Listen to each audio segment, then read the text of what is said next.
Can we turn to China for a little bit?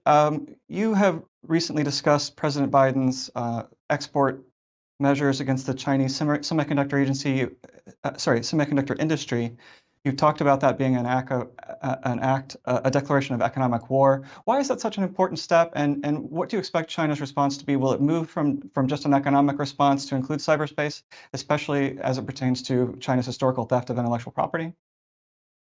This is absolutely a huge action and completely unprecedented one at that. We're no longer targeting just individual companies. Of course, in the past, we have targeted companies like Huawei and ZT in the telecommunications sector and prevented them from importing U.S. technology or technology with U.S. intellectual property, like semiconductors, that has had crippling effects on a company like Huawei. But this is now targeting the entire sector. And it is not only about preventing them from accessing advanced technology, including equipment that they would need to manufacture their own chips. It is also preventing them from access to U.S. talents. So any U.S.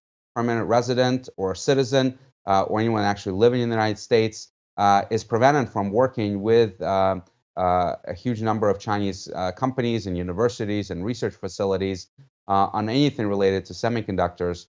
And that is going to have huge effects on China because you have a lot of expats, American citizens that are currently working in the Chinese sector. You have a lot of Taiwanese citizens that hold U.S. passport, dual citizenship with the U.S., have U.S. passports, also working in China.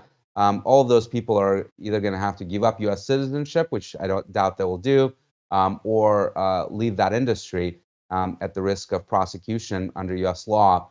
So this is, I believe, a declaration of economic war. It is absolutely going to basically crush Xi Jinping's plans to achieve chip independence by 2025, a key goal that he has had for more than a decade now, and is going to absolutely destroy their efforts at advancing their advanced technology industry over the coming decade. I doubt that they'll take it sitting down. Of course, they're preoccupied this week with the party Congress, and I don't think that there's going to be any retaliation in the near term. But once they get past the Congress and the changes that Xi Jinping is implementing within the party, I think you will see retaliation both against American companies in China, as well as potentially through cyber operations to try to compensate for the loss of access to technology with IP theft. I don't think it's going to be enough, but they're going to keep trying.